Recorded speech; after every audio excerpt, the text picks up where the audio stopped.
So someone posted a pretty lengthy response to one of my videos I published a while back about materialism versus idealism. If you want to see the original video, I think it's entitled How Materialism Creates the Problem of Solipsism or something like that. You can scroll through my videos and find it if you'd like.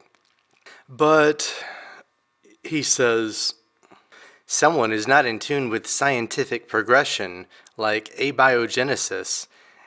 Anorganic components could form the first organic components for life, and that consciousness is mostly produced by brain and consciousness can be explained with evolution. Well, first of all, no, I'm familiar with that stuff. I'm familiar with the idea that, basic amino acids can form and so on. But you're still left with the problem of, okay, but how does consciousness actually emerge out of that? So I don't care how many material compounds you combine and what kind of science experiment you do with your chemistry set in the lab, at no point do those chemicals become conscious. And as to the idea that consciousness is mostly produced by the brain, prove it. As I often say, it's entirely possible to have a dream in which you're hooked up to some kind of machine that measures brain activity. And in the dream, the brain scientist or whoever could be doing some kind of stuff to your brain and saying, see, when I poke your brain here, it creates this change in your consciousness or whatever. But all of that is happening within the context of the dream. So it ultimately has no bearing whatsoever on the question of idealism versus materialism, because it would be just as true in an idealistic universe as in a materialistic universe. And when he says that consciousness can be explained with evolution, is not completely wrong. So you might say that evolution can explain how consciousness can evolve, or how conscious organisms evolve to more intelligent organisms. But that's a very different thing from the question of how consciousness emerges in the first place and just what consciousness is.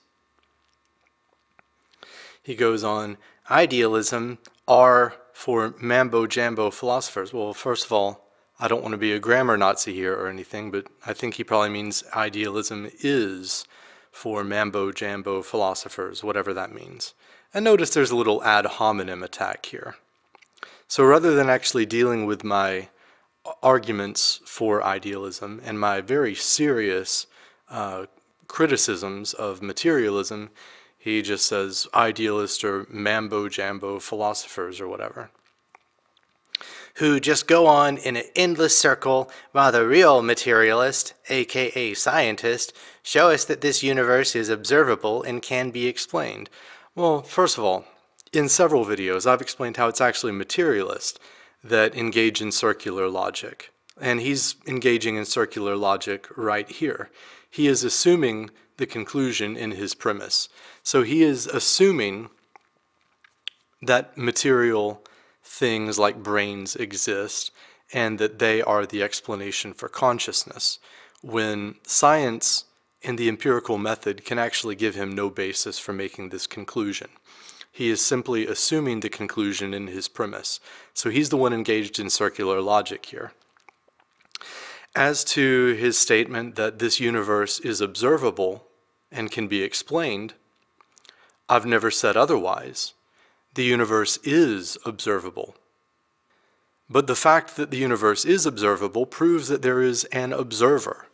Without consciousness, without minds, there could be no observation. Without an observer, there can be no observable universe. So the existence of an observable universe proves the existence of the observer.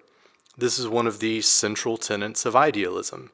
So far there's absolutely no counter-argument that I'm hearing. And as to the idea that the universe can be explained, isn't that interesting? because that assumes an intelligible universe. Why would we expect a random universe that kind of comes about by chance to follow any kind of intelligible pattern? This in itself is not necessarily proof of idealism, but the fact that the universe is intelligible does seem to suggest to a lot of people that it's mentally generated.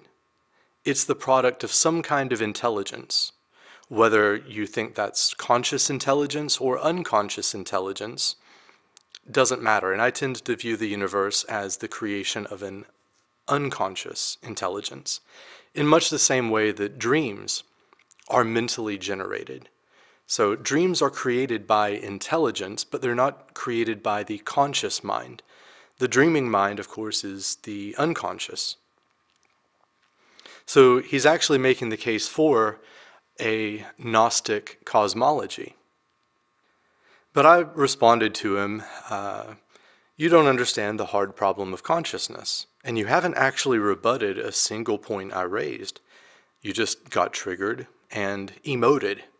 You've simply made assertions without evidence. And assertions made without evidence can be dismissed without evidence. So as we look at the rest of his post after this, I just want you to notice how this theme continues. He makes a bunch of assertions without evidence, and he keeps engaging in this circular logic where he assumes the conclusion of materialism in the premise. So he's caught up in circular logic, but I'm going to respond to the rest of his comments here anyway. A lot of times if someone takes the time to post lengthy, reasonably well thought out comments, a lot of times rather than responding to them in the comments section, I would rather just do it all in a video because no one really reads the comments that much. So why am I going to invest a lot of time and energy responding in depth at length to some comments when really probably only he is going to read it? I would rather make a video where, at least now for my time and energy, more people are going to view it and hopefully find it interesting and maybe benefit from the exchange. So he says, I think idealism will fail as a philosophy when science will realize consciousness through artificial intelligence and the better understanding of neuroscience. Well, okay, he's making an assumption about what he thinks is going to happen in the future. None of this is evidence or any kind of argument that we can really make anything of now. He's just saying that he thinks eventually science will explain consciousness. It hasn't yet. The fact that he's putting this off into the future just proves that science cannot explain consciousness now. If scientists were able to explain consciousness now, he would just explain it. Instead of saying, well, yeah, but someday we'll understand consciousness and then I'll be able to prove you wrong. Yeah, but he can't prove me wrong now, can he?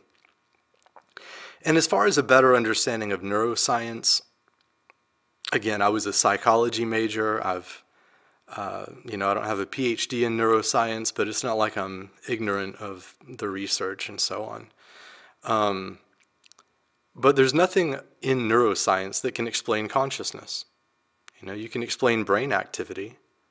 But again, let's go back to the dream analogy or the matrix analogy. Suppose that inside the matrix, there are neuroscientists studying the brain and trying to explain mental activity in terms of the mentally generated brains of the matrix. It has no bearing whatsoever on the real world outside of the matrix. So he goes on, first, I want to start with talking about the significance of technological advances. Everybody really is inclined to just celebrate the advances. If they got a self-driving car, who the hell cares about whether or not it's conscious? Here he kind of starts this ridiculous stuff about basically if you're an idealist, you must not like science. No, I like science. There's nothing about science that requires you to adopt materialistic presuppositions. Science works just as well with idealistic presuppositions. And I would even argue that idealism offers a more solid basis for science. But as for self-driving cars or whatever, I'm not really a big fan. And he even points out that self-driving cars are not conscious. Duh. Now, he goes on to talk about, artificial intelligence and computers at great length. But even as he's talking about it, he admits that computers and so on are not conscious. Right, so we're brought back to the hard problem of consciousness, aren't we? But I'm going to say there are a lot of things that matter for certain purposes about the understanding of the technology. In our culture, there's a big deal about objectivity and subjectivity. We strive for an objective science. The problem is that these notions are systematically ambiguous in a way that produces intellectual catastrophes. They're ambiguous between a sense which is A, epistemic, having to do with knowledge, yeah, as if I don't know what epistemic means, and B, which is ontological, having to do with existence. Yeah, you're right, man, I have no idea what the word ontological means. I've never heard it before. I'm just a hick that plays banjo in the woods and drinks Bud Light. Now, the problem with objectivity and subjectivity is that they're systematically ambiguous between an epistemic sense and an ontological sense. Epistemically, I think he means epistemologically, the distinction is between types of knowledge claims. If I say Rembrandt was born in 1606, that is to say it's a matter of objective fact. But is that epistemically, again he means to say epistemologically, objective? But if I say Rembrandt is the greatest painter that ever lived, well, that's a matter of opinion. Here, I'm actually going to object, even though this is kind of a trivial point for him, I think. Historical claims are really no more objective than anything else.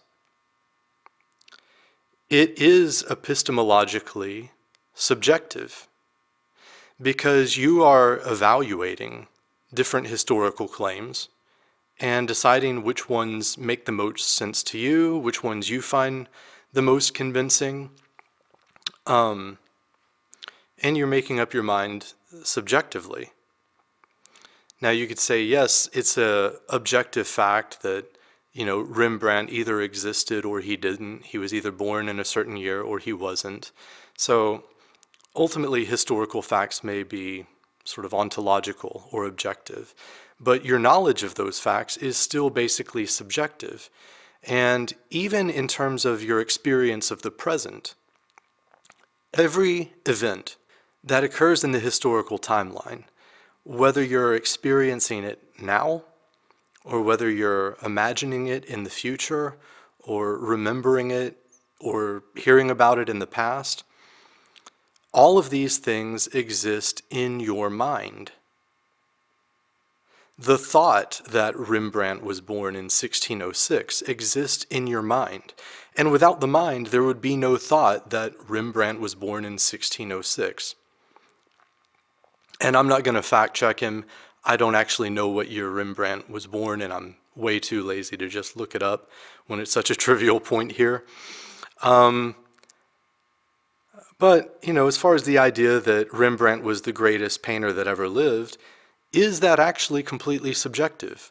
Or are there objective criteria according to which we can judge one painter to be objectively better at his craft than another? I don't buy into all of this modern art nonsense about, well, what is art? Art is just whatever you want it to be. If I piss in a jar and put a cross in it, that's just as good as, one of Leonardo da Vinci's paintings. I don't accept that. I think that art is a craft. And with any craft, you can objectively determine who is more of a master of the craft. I think you can objectively say that one piece of art is better or more beautiful than another. You know, even in terms of beauty, people say that, well, beauty is in the eye of the beholder or whatever. And yet this is something I've studied in school as part of my psychology degree. And, you know, they've done studies on attractiveness.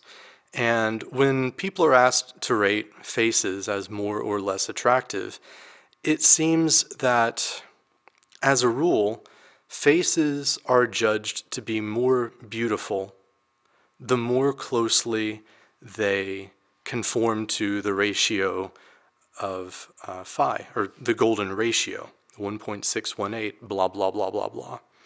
So there does seem to be an objective mathematical basis for beauty. So what he thinks is objective is really not as objective as he thinks. And what he thinks is subjective is really not as subjective as he thinks. And that's worth pointing out, I think. So he goes on to say, that is epistemically,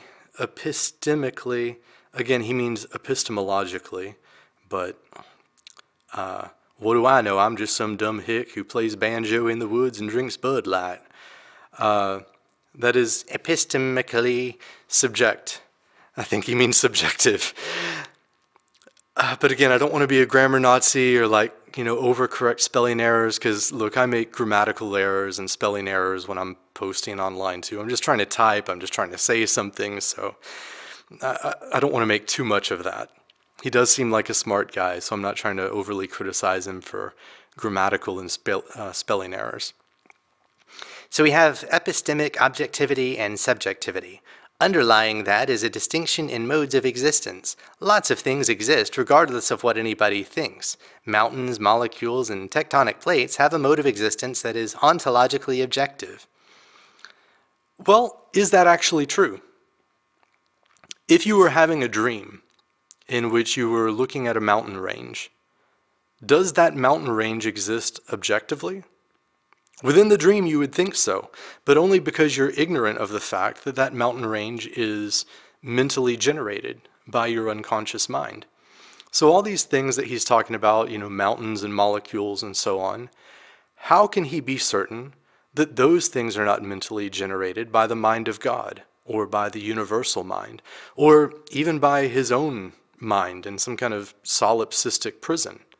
And that was one of the points I made in the original video that he's responding to about how materialism creates the problem of solipsism. And it has to do with this distinction between objective reality and subjective reality that he's referring to, or the nominal reality versus phenomenal reality. And once you acknowledge that you are a mental being having a subjective mental experience of the objective physical world, you're led to solipsism. Because how can you ever be sure that your mental experiences correspond to the so-called objective physical world? For that matter, how can you even know that there is an objective, mind-independent physical world that exist outside of your mind? You can't. Nothing within the matrix can prove the existence of the world outside of the matrix. Nothing within a dream, no scientific experiment you could perform inside of a dream could prove anything about the real world outside of the dream. And that's one of my points.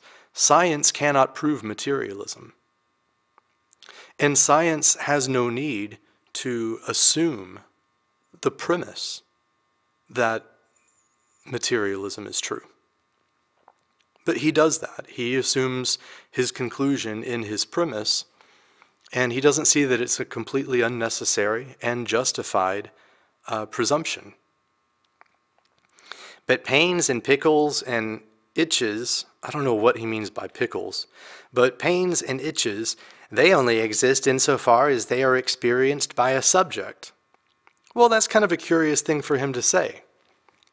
Because if he thinks everything is physical, then, pain, itches, and so on are nothing more than physical processes in the brain or in the body. So wouldn't they be as objectively real as a mountain range or a molecule or anything else?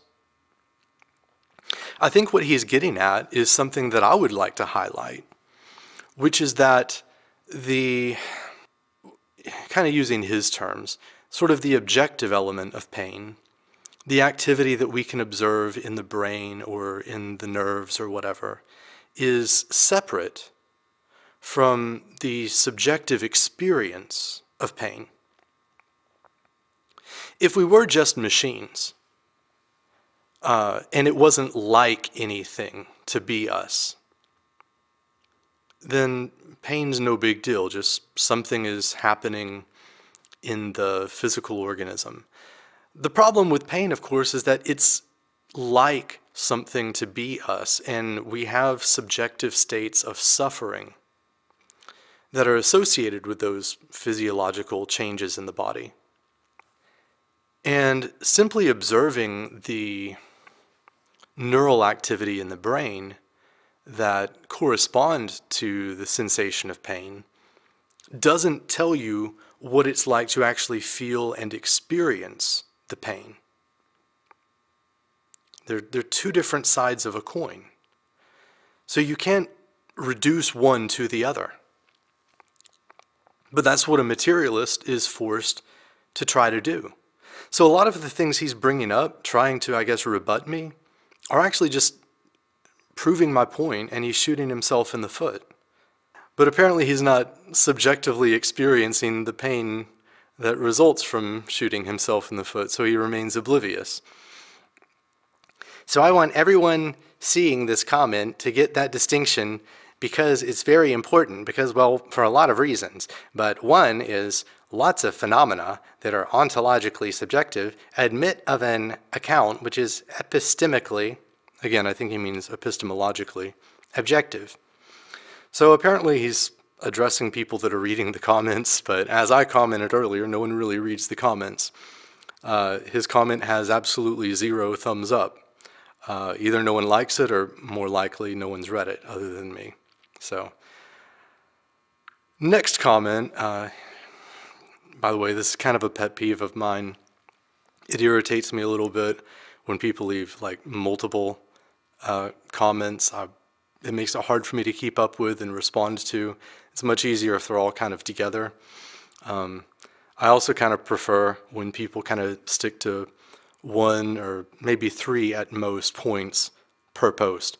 Because when you bounce all over the place and you're writing like a, 95-point thesis and, posting it, it's pretty much impossible for me to respond adequately to all 95 points. So let's talk about 1, maybe 3 at a time, and then once we get past that, we can move on to others if you want.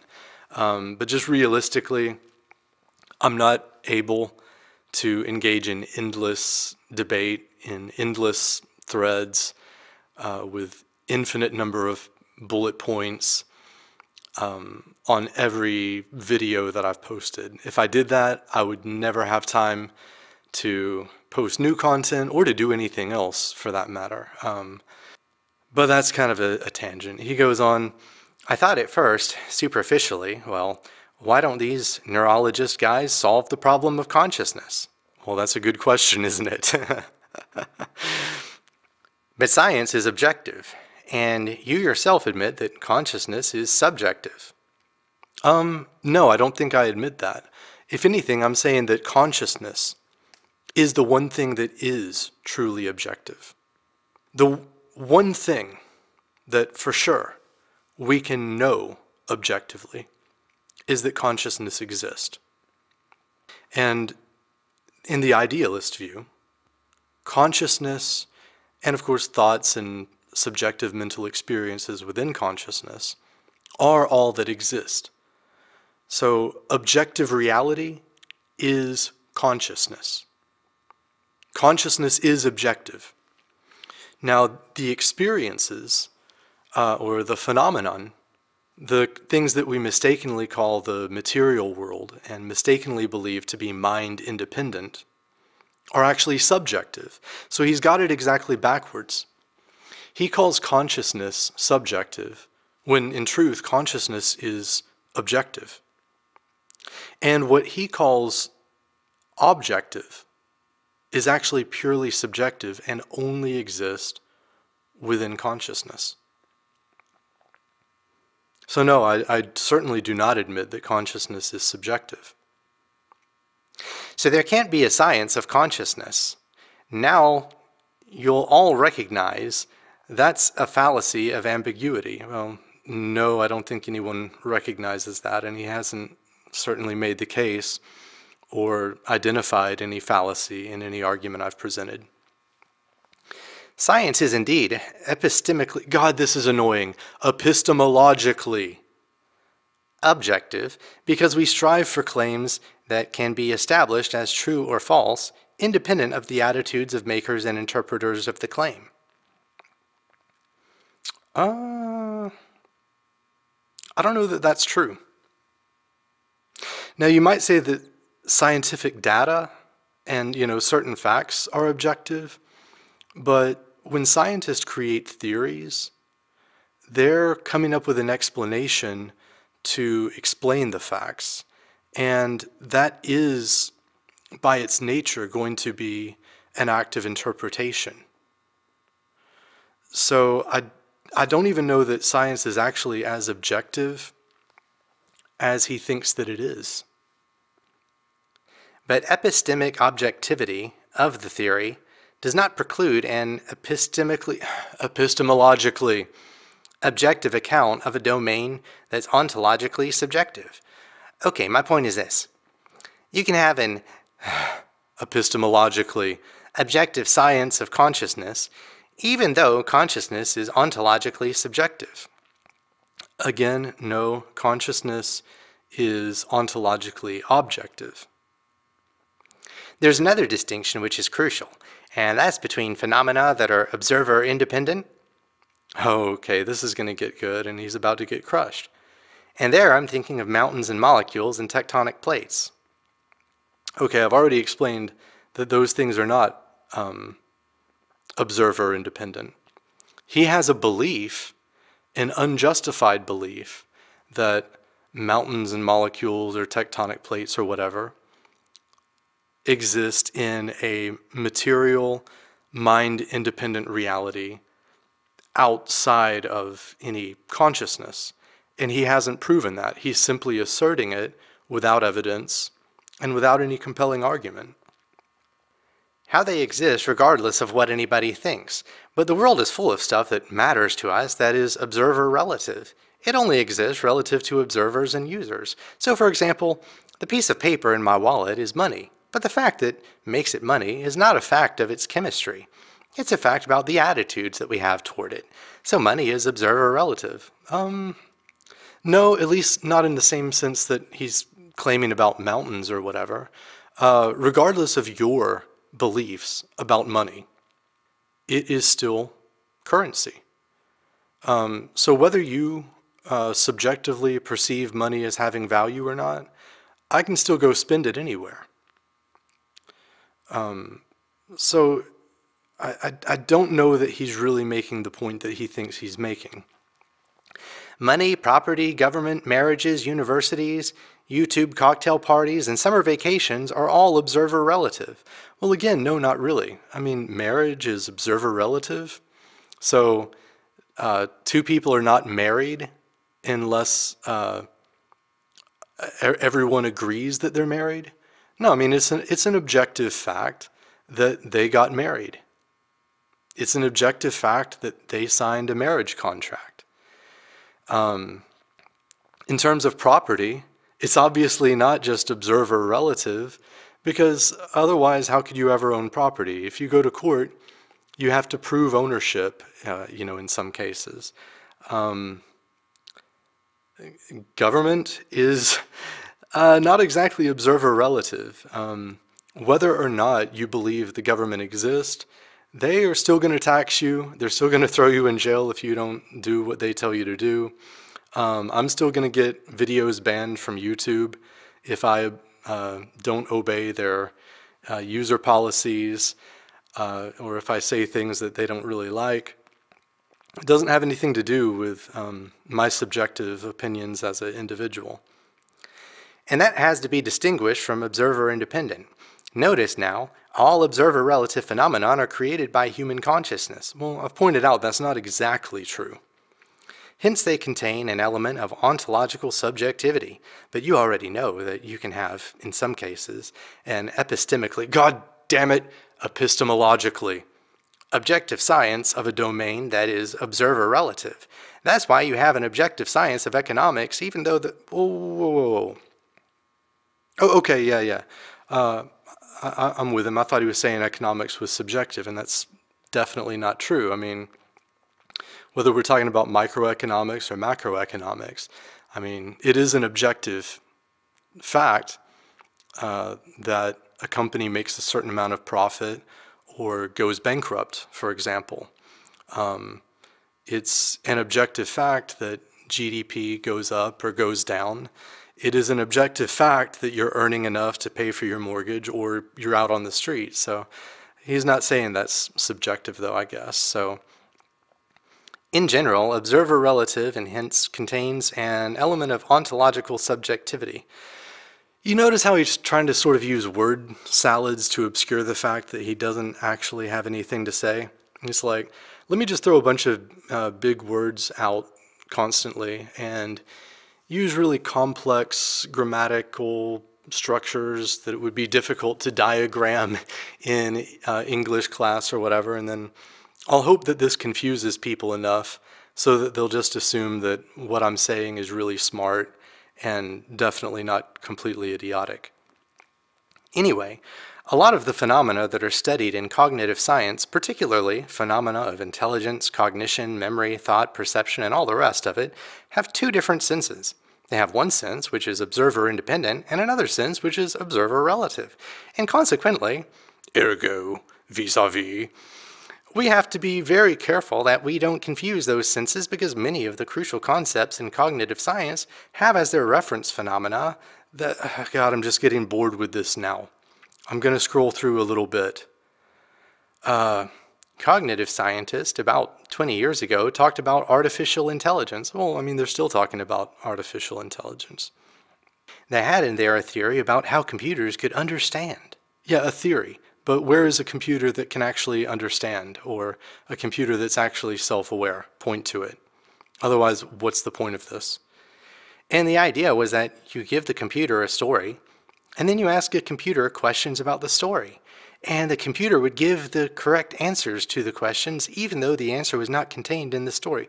Okay, yeah, again, hypothetical science fiction bullshit. How is this an argument? You know, I can speculate about Star Trek, teleporters, and all the rest. It's neither here nor there. A guy goes into a restaurant and orders a hamburger. When they brought him the hamburger, it was burned to a crisp. The guy stormed out of the restaurant and didn't pay his bill. Question: did the guy eat the hamburger? Well, all of you computers know the answer to that. No, the guy didn't eat the hamburger. Well, how do you know that? Number one, I mean, this is a made-up story. It's about a fictitious guy eating a fictitious hamburger. So I guess in an ultimate sense, ontologically, there was no guy, there was no hamburger. So I guess in truth, no guy ate a hamburger. But within the context of the story, the narrative doesn't actually give us adequate information to determine that with certainty. So they brought him the hamburger, it was burned to a crisp, and the guy stormed out of the restaurant. Now, it might be reasonable to assume that he didn't eat the hamburger, but, you know, maybe he decided, okay, it looks burnt, but I'm going to try it anyway. Maybe he took a few bites, and he's like, this tastes like ash. And so then he stormed out. You don't know. But even if a computer were able to make inferences, you know, based on narratives that contain gaps and so on, that's not the same as consciousness. That's a kind of artificial intelligence, but a lot of people make the mistake of confusing artificial intelligence with artificial consciousness.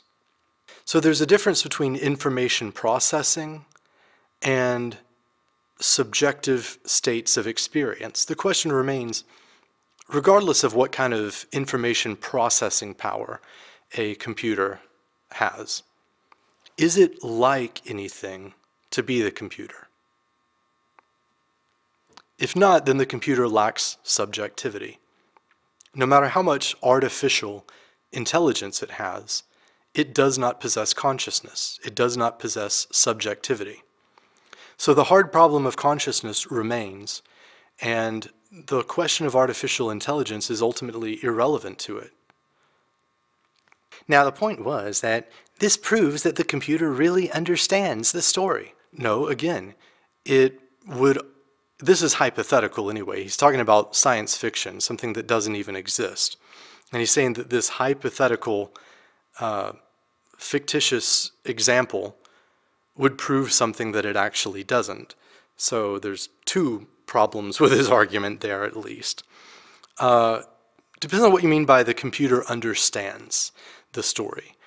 Yes, it is engaging in information processing, but is it like anything to be the computer? Those are two separate questions. The rules I operate are a computer program, and this is the important point. The program is purely syntactical. It is defined entirely as a set of operations over syntactical elements. To put it slightly more technically, the notion same implemented program defines an equivalent class that is specifically completely independent of any physics, and in particular independent of the physics of its realization.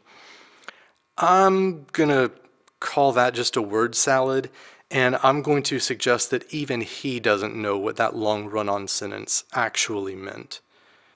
The bottom line is, if I don't understand the questions and the answers on the basis of implementing the program, then neither does any other digital computer on that basis, because no computer has anything that I don't have. Well, how do you know that? How do you know that? And if your entire thought process is nothing but, something like the rules of a program, how can you be certain that you can know anything? What if the software you're operating on is badly written, or it contains serious flaws? Maybe the syntax of the programming contains errors. So if your brain, or if your reasoning or whatever is nothing more than something like computer software, how do you know that you can trust your own thoughts? How do you know that you can trust the conclusions that you reach? This is, again, another problem with materialism. And human intelligence requires more than syntax. Yes, it does, doesn't it? It requires a semantics. It requires an understanding of what's going on. So the bottom line is that the implemented computer program by itself is never going to be sufficient for human understanding, because human understanding has more than syntax. It has semantics. Now he's actually making a good point. I just don't think he understands the implications of the argument that he's actually making. He is coming to the realization of what I've been saying, which is that there's a huge difference between informational processing and calculation, the kinds of things that a computer or artificial intelligence might be capable of, and consciousness or subjectivity. The power of the syntactical definition of computation is you can implement it on electronic machines that can perform literally millions of computations in a very small amount of time. So it's not a weakness of computers. If you were a software engineer, you would know that in CPU, what's CPU? There was implemented in programs a section called the Semantics of Natural Understanding Programs. What they do is they put in more computer implementation. They put in more syntax. Yeah, but none of that leads to consciousness, does it? None of that creates subjectivity and conscious experience. A lot of scientists thought, well, maybe computers do not understand our human semantics, but all the same, they do better information processing. And it does, after all, do computation. That's what we define the machine to do. Yeah, again, what is your point? This has nothing whatsoever to do with consciousness. It has nothing whatsoever to do with the question of whether reality is ultimately mental or physical. He's just going on a long filibuster, trying to distract away from the core arguments that I presented in the video, trying to change the subject and hope that he doesn't get nailed down, but I'm nailing him down. The notion of intelligence has two different senses. It has an observer-independent sense where it identifies something that is psychologically real. Well, that's interesting. He's using the phrase psychologically real. Does he mean that things that exist in the psyche are real? That's an interesting question that I'd kind of like to press him on. So I am more intelligent than my cat, Butter. Oh, he named his cat. Why did you name your cat Butter? Look, that's good enough reason right there to dismiss everything this guy has to say. He named his cat Butter. Now, Butter is pretty smart. Oh, my fucking God.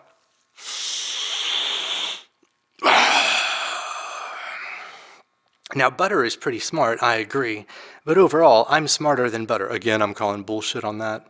But he does have intelligence, biological program, or biological CPU in the same sense that I do. Only he happens to have somewhat less than I do. Again, I'm questioning that assertion. Now, my computer is also intelligent. Okay, he's jumping from him, a human being presumably, unless this is a Russian bot that's just trolling me, a cat, and a computer. So yes, all three have information processing capabilities, but obviously the difference is that he and his cat, presumably, are conscious. It's like something to be him. It's like something to be the cat. It's not like anything to be a computer. And it also processes information, and this is the key point, it's observer relative. The only sense in which the computer has intelligence is not in an intrinsic, but it's an observer relative sense. Again, that's a really garbled sentence. I don't even know what to make of it. We can interpret its operations in such a way that we can make epistemologically objective claims of intelligence, even though the intelligence in question is entirely in the eye of the beholder. No, it's not. A computer or a CPU or whatever actually has the information processing capabilities that it has. That's an objective truth about the CPU or the computer. And again, it has nothing to do with consciousness or the question of whether reality is mental or physical. I hope he's almost done here. I read an article a long time ago. Well, I wish you'd read more articles and stuff now, but I'm glad you've at least read something a long time ago, that IBM had designed a computer program which could beat the world's leading chess player. So what? Chess is a game that follows rules, and it's essentially following an algorithm. It's not like anything to be the chess-playing computer. He kind of goes on talking about, Deep Blue and, this chess-playing computer program for a while. I'm going to kind of skip through that because I think everyone can see that that's not really very relevant. And what goes for intelligence goes for all of the key notions in cognitive science. No, that's not true. What's your evidence to support that claim? Again, as I've pointed out, consciousness, subjectivity is in a different category altogether than what he's calling intelligence or information processing. The notion of intelligence, memory, perception, decision-making, rationality, all those have two different senses, a sense where they identify psychologically real phenomena of the sort that goes in you and me, and the sort where they identify observer-relative phenomena. Again, I've kind of already exploded a lot of those false concepts in the course of this discussion. But in the intrinsic sense in which you and I have intelligence, the machinery we're talking about has zero intelligence. What machine is he talking about? It's all irrelevant. I'm going to scroll down a little bit more because this is getting lengthy. So yeah, he kind of goes on talking about computers and CPUs, and none of it is actually really relevant to anything. It's like a long filibuster. But I will say that Even though I think we will see advances in artificial intelligence, I do not believe that it's possible, even in principle. I'm not saying it's a mere limitation of our technological capabilities. I'm saying that in principle, I think it's impossible to create conscious computers. No matter how you connect a bunch of wires together, you're never going to go from something that is unconscious to something that's conscious. No matter how many ping pong balls or marbles bounce together, no matter how much complexity you introduce, you're never going to create consciousness. It's not suddenly magically going to become like something, to be that cacophony of ping pong balls or marbles. I don't care how many atoms you bump together, it's not going to produce consciousness. Now, I finally get down to where he gets off of the whole like computer, chess playing, CPU nonsense, and kind of moves on to something else that I can kind of respond to, because I was getting pretty bored with that. He says, all observer-relative phenomena are created by human and animal consciousness. Well, that's a really strange claim. How could consciousness create phenomena? That sort of seems to conflict with the materialist position.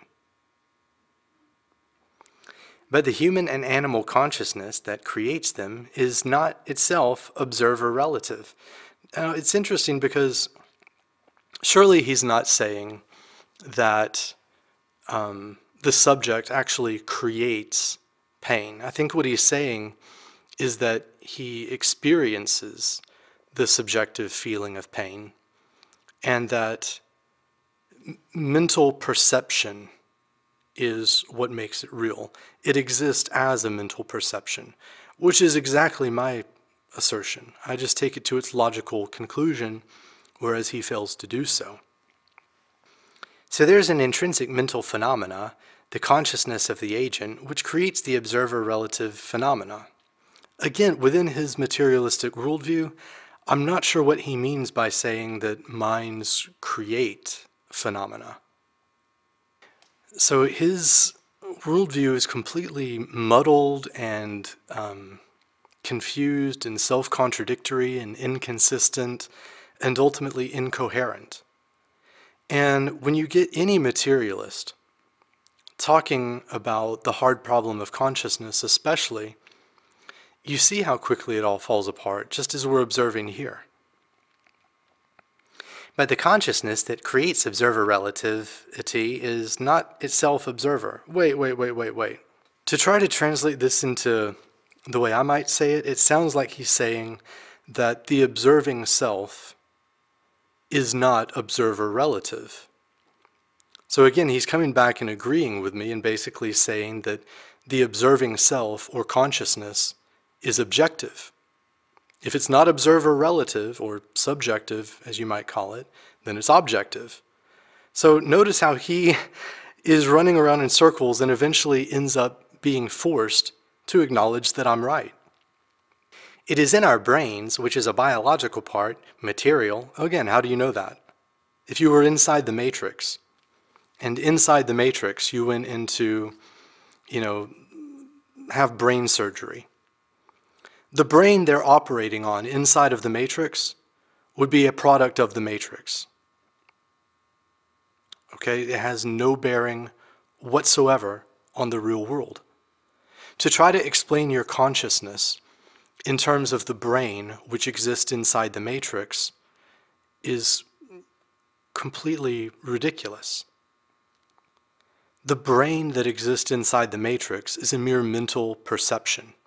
It's not real. It's an illusion. It is not the source of your mental activity. Your real mind, which exists outside of the matrix and is imprisoned within the matrix, is not caused by the digital projection of this brain that exists inside the matrix. Can you follow that? The difference between the mental and the physical, the difference between the social and the individual, and the distinction between those features which can be identified in an observer-relative fashion, such as computation, and those which can be identified in a... God, this is getting so boring again. I'm going to scroll down a little bit more until it gets to some other place where hopefully he's making some kind of point and not just repeating himself over and over and talking about a lot of irrelevant stuff about information processing and computers or whatever else. Okay, so he goes on eventually. Thinking is a biological process. No, it's not. It's a mental process. Show me a thought. Do surgery on a thought. Cut it open with a knife. Put it in a jar. Thinking is not a biological process. You could say that brain activity is, but the subjective experience of a thought is immaterial. And I've already destroyed the causation argument by using my matrix analogy. So let me scroll on to where he gets to something new, and hopefully he's got something better than this. Well, okay, no, he actually doesn't get to anything else. He just stays on the ultimately irrelevant question of whether computers can think and whether artificial intelligence is possible. And there's a really annoying bird outside my window right now. I don't know if you can hear that or not, but it's annoying the fuck out of me. But it depends on what you mean by thinking. There are no thoughts inside of a computer. There's information that's being processed, but there's no thoughts. There are no actual thoughts in a computer. It's not thinking in the way that we really think about thoughts as humans. It's processing information. Input goes in, some type of operation is performed on it, and then output is put out. But there's no consciousness involved in that process. It's not like anything to be the computer. No matter how sophisticated or complex the information processing is, there's still no subjectivity or consciousness involved. There is input, there is some kind of operation performed according to some kind of algorithm or programming, and then there's output. That's it. But all of that is completely irrelevant, as I've shown over and over, to the hard problem of consciousness, and it has nothing whatsoever to do with the metaphysical question of whether materialism or idealism is true. And I think I've demonstrated that. So basically, that whole long-winded response completely misses the point of every argument I presented in the original video. And this is the frustrating thing for me in dealing with materialists. They really are more like computers in some way. It's like they're so limited by the rules of the program that they're running in their mind. They're incapable of actually thinking outside of that box. So maybe they do lack consciousness. I don't know. Like I've said before, I can't even doubt the truth that I'm conscious. But the problem of knowing that other beings are conscious is more problematic because we can't directly experience what they experience, right? So I think, therefore I am. But when it comes to you, I can only see your behavior. I can see that you behave as if you're in pain. Maybe I can look at your neural activity or whatever else, and I can see that there are physical or chemical processes that are consistent with the experience of pain. And so I can infer through inductive reasoning that you are having a subjective experience of pain. But of course, your subjective mental experiences are inaccessible to me. That's why the behaviorist school of psychology decided to kind of ignore internal subjective states and focus on behavior. And like I said in another video, I am open to the possibility that there are literal NPCs in the world. Maybe this guy is one of them, for all I know. And for all I know, maybe he is like a Russian bot or whatever that's just trolling me. But in any case, I thought it might be entertaining to respond to it. I apologize if this video has seemed like long-winded and boring to some people. But again, like I said, usually if I look through the comments and I find that someone has really put a lot of time and energy into posting a response, I a lot of times will take the time to respond, but I just feel like it's pointless to do so in the comments section where no one's going to read it anyway. And then all of that mental energy and time that I've put into writing a full rebuttal is basically just wasted, because the person that I'm responding to usually is not even going to hear me. Right? They're not going to be persuaded, but other people will sometimes. So anyway, I hope you've enjoyed this video for what it is, and thanks for listening. Peace.